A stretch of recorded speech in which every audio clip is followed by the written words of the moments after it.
Content warning. I'll be referring to abuse and abusive relationships quite a bit in this video, but not going into very much detail. There are a lot of reasons why you shouldn't see 50 Shades of Grey, and I'll link to an article called 50 Shades of Abuse in the description box below.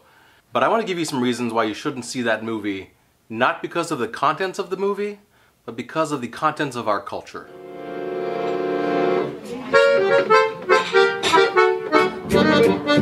Happy Valentine's Day weekend, Paul Talkers.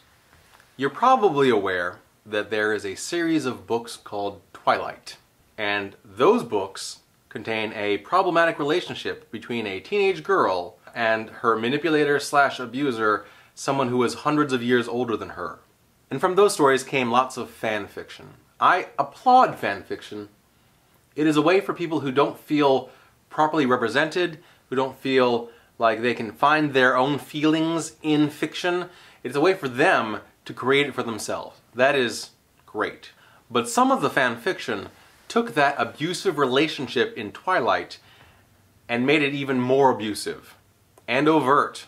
And if that fanfic had gone no further than to titillate the author and all of its readers on various fanfic sites and Tumblr, that would be a shame, but it would just be a thing. But our society is one that leaps at capitalistic opportunities, and the fanfic from Twilight was such an opportunity.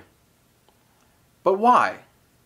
Why has an abusive relationship gone from a fantasy story about vampires and werewolves to a badly constructed book that's theoretically about bondage but is really about abuse, to the bestseller lists, and then turned into a movie, which is apparently going to have 2 sequels?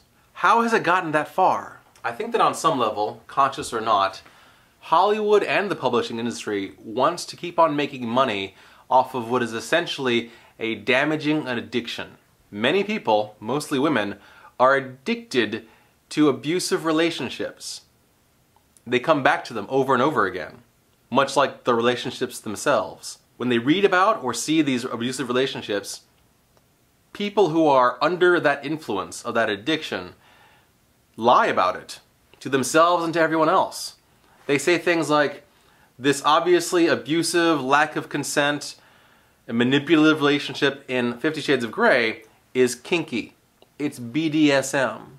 Just because one person wants to dominate another person and wants to use constraining materials like handcuffs, that does not make it a BDSM relationship. And even if it did, not all BDSM relationships are free of the problems of abusive relationships. It is much easier, in my opinion, to hide an abusive relationship in the guise of a BDSM or kinky relationship. Particularly because the concepts in those kink communities aren't as widely known as concepts in regular relationships. So if all you know is Matt Lauer dressing up in leather bondage gear, you're not going to realize that consent and caring and aftercare are all essential parts of a healthy BDSM relationship. All the people who are involved in a BDSM relationship, all the tops, all the bottoms, all the doms, all the subs, they should all be getting fulfilled from that relationship. And entering into such a thing, they should all agree that they consent to what's going to happen.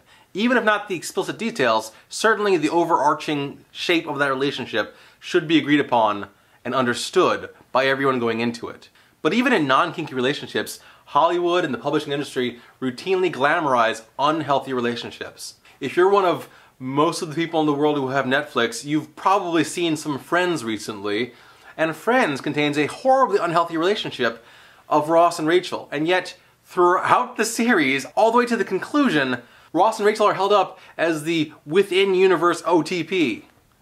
Despite the fact that Ross lies, manipulates, emotionally abuses Rachel, and Rachel does a little bit of that back. That is not a healthy relationship. It is about as opposite as you can get without physical abuse. You should not see 50 Shades of Grey. You should tell everyone you know not to see 50 Shades of Grey.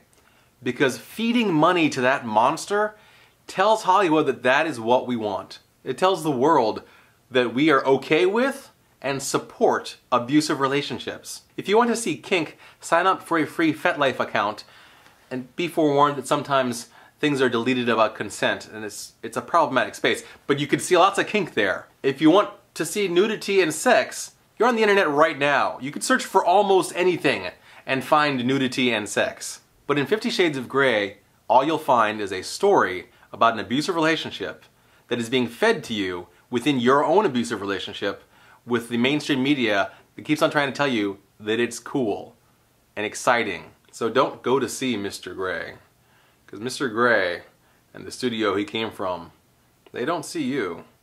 They just see your money and your addiction. Is my take on this even close to right? Is our culture of story consumers addicted to the idea of abusive relationships? Is that how they keep on getting us to see them over and over again? Let me know in the comments what your take on it is. The feedback I've gotten on my first 2 vlogs after my hiatus has been just fantastic. If you look over there, you'll see that there's a link to my previous vlog, which is about how Spider-Man doesn't have to be a white guy, and in fact, shouldn't be. The video before that was about some of the mental illness issues that I go through and struggle with on a regular basis, and how they kept me on that hiatus for a while. I'm pretty happy with how these vlogs are going so far. And if you see anybody tweet, or Facebook post, or Tumblr post, or Google Plus post about wanting to go see 50 Shades of Grey, or how it's not that big of a deal, it's just a book, or anything like that, feel free to send them a link to this video. I do think there's validity in the comparison from having been in an abusive relationship, but I also know that if I were in that relationship right now, I'd be a little bit offended at the thought that a movie is similar to it. I know there's a different scale. There's definitely a different scale. Thanks for watching this vlog. I hope that you do comment below about this topic or just anything that matters to you, because I want to know what matters to you. As always, thanks for watching. And tomorrow will be even better.